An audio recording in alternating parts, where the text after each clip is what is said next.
اللہ کے محبوب علیہ السلام نے ارشاد فرمایا کسی شخص کے لیے 3 چیزیں اس کی خوش بختی کی علامت. ایک فرمایا کہ الدار الواسع، کشادہ گھر اگر کسی کو مل گیا. دوسرا المرکب الہنی، تیز رفتار سواری، اس زمانے میں گھوڑے ہوتے تھے، آج اچھے ماڈل کی گاڑی آپ کہہ لیں. اور تیسرا فرمایا المرأۃ الصالحہ، نیک عورت. نیک عورت اللہ کا انعام ہے. اس کی تشریح بھی فرمائی کہ نیک عورت کون ہے. فرمایا جب تم اسے حکم دو تو وہ بجا لائے، اور جب تم اسے دیکھو تو تم خوش ہو جاؤ. تو یہ نیک عورت کی علامت بیان فرمائی گئی. تو نیک عورت آنے والی نسلوں کی ضامنہ بنتی ہے.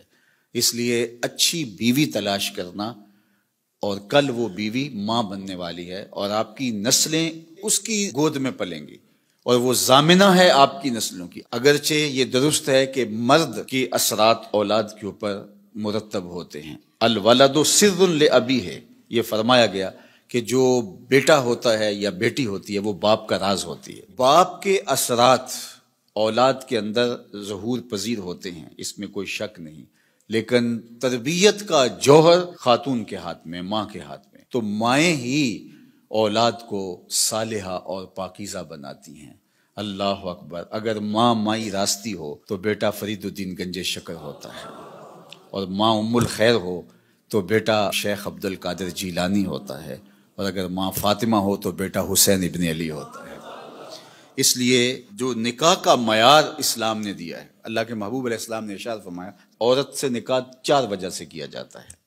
یعنی کوئی بھی کسی سے نکاح کرتا ہے تو اس کے جو دواعی ہیں، جو محرکات ہیں، وہ 4 ہیں. سب سے پہلا فرمایا لمالہا، عمومی طور پہ یہ لوگوں کے رویے ہیں جو حضور نے بیان فرمایا. مال کی وجہ سے لوگ کسی سے نکاح کا رشتہ جوڑتے ہیں. دوسرا فرمایا لحسبہا، کسی کے حسب و نسب کی وجہ سے، خاندانی وجاہت کی وجہ سے رشتہ جوڑا جاتا ہے. تیسری بات فرمائی ولجمالہا، کسی کی خوبصورتی کی وجہ سے رشتہ جوڑا جاتا ہے.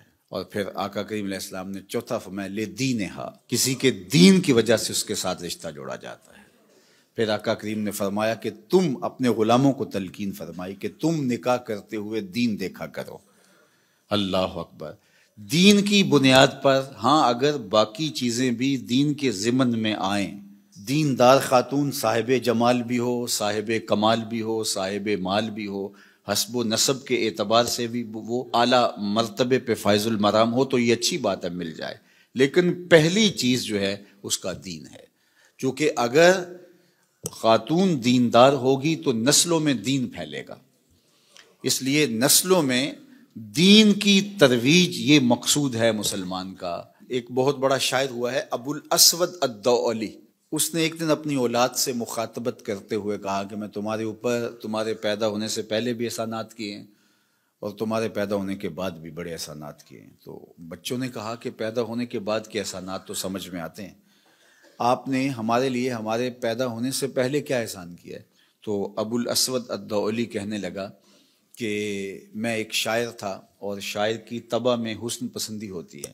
میں جب اپنی شادی کے مرحلے میں پہنچا اور نکاح کرنے کا میں نے سوچا، تو ظاہر ہے میری ترجیح تو یہی تھی کہ میں کوئی خوبصورت عورت تلاش کروں.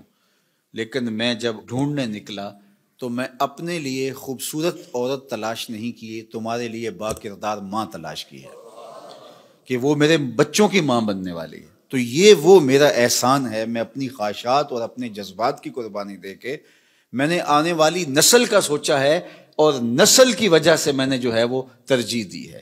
چونکہ ماؤں پہ موقوف ہے اچھی نسلوں کی نشأت بھی، نہضت بھی اور تربیت بھی. تو جس طرح کی ماں ہوگی اولاد اسی طرح کی ہوگی.